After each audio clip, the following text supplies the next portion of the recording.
Happy Monday and welcome into, I think, perhaps, what might be our most important conversation that we've ever had together. We've been together now for several weeks. We started this journey together at Christmas. Maybe you jumped on the pilgrimage at some point midway, but no matter how long that we've been together, I think today's conversation is the most important one. I want to talk to us today about hope. I want to talk to us today about life. But I want to do so through the lens of an image that has been really near and dear to my heart at funerals. And here we go. Pregnancy without birth doesn't make a whole lot of sense. Let me say that again, because it's a really important image. Pregnancy without birth doesn't make a whole lot of sense. Now, I'm fascinated with the way that God has orchestrated this beautiful event called conception and the first 9 months of life and all that happens in the human person in the first 9 months of life in the womb, right?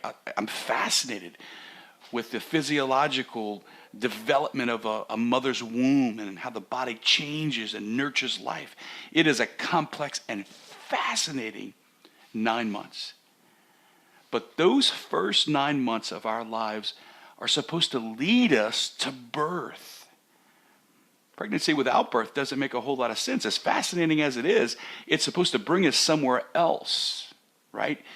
Through birth into our life here on earth outside the womb. Now, if you ask any baby who's in its mother's womb, if they want to leave that comfort and security, they say no. In fact, psychologists say, and this is fascinating, that the most traumatic thing that we'll ever experience in life is actually childbirth. And I'm not just talking from the mother, I'm talking actually us, the infant, the newborn. It's a traumatic experience moving from the mother's womb into the experience of life as we know it now on earth. However, life is much better on the other side of the womb, right? In the womb, the child can only listen to its mother's voice. On the outside of the womb, it can see its mother's face. On the inside of the womb, it feels nurtured and loved, but that love is maximized now through human relationship on the outside of the womb. So even though there's a traumatic birth process, life on the other side of pregnancy is far better and more fulfilling than the comfort that we experience in the womb. Pregnancy without birth doesn't make sense, but a lot of us fight it. Now, where am I going with all this? Life without death doesn't make a whole lot of sense. Now, let me say that again. Life on earth without our birth into everlasting life, you might say, right? Life on earth without death doesn't make sense. We're not supposed to live on earth forever. It's important for us to have that in front of us, right? We're not going to live on earth forever. We know, every one of us knows, that death is a part of life. But unless we believe that there's something waiting for us after death, then I don't know how we can be a people of hope. This week we're talking about hope, but it is fundamental that you and I not approach this week as a cheerleader or an optimist or with these one-liners like everything happens for a reason or God never gives you more than you can handle or when the going gets tough, the tough get going. Like in the end, none of that really makes sense and none of that makes us feel better. What gives us hope is the reality that God is real and that the God that is real, that we believe in, beat death in the resurrection. And no matter how hard life gets, we can take hope.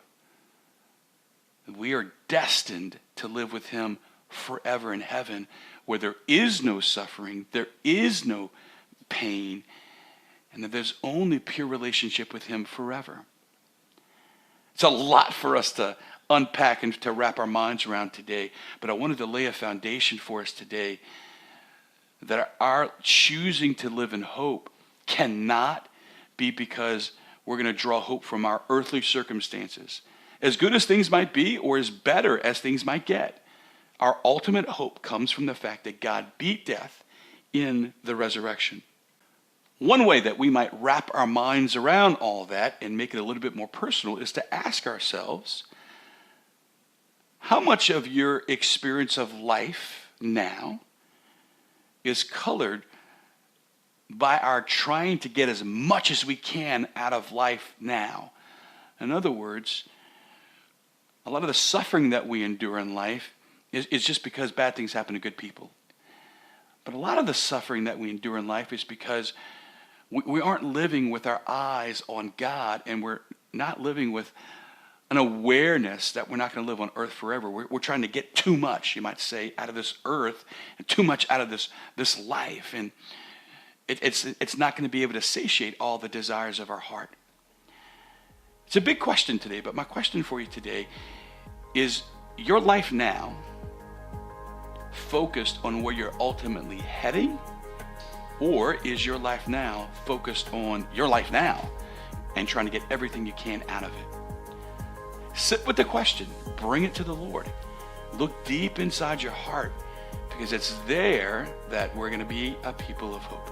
Tomorrow we're going to unpack the reality that God is alive. He's not dead. He's with us now on this side of life. And until that conversation happens tomorrow, let's be a people of hope with our eyes on reality. There, discovering God with us now, and it's there that God can bless us.